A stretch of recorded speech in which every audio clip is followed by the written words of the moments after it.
يا أخي، المرأة خلقت ساعية، لها أرجل، خلقت رجلا، لم تخلق تمشي على أربع. ساعية، ومهمتها أساس التربية وتربية العقيدة. لذلك وصفها الله في سورة يوسف بالشمس، مصدر العقيدة. والأب انعكاس. ليس لي مهمة أن أختار تربية ابني، أنا مهمتي أن أختار المرأة الصالحة التي تربي ابني، المرأة العاملة الكادحة التي تحفظ الأمانة. فما صلح بيت إلا فيه امرأة صالحة، وما فسد بيت إلا وفيه امرأة فاسدة، وإن كان رب البيت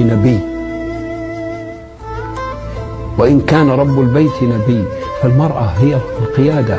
أنا لم أؤمر بستر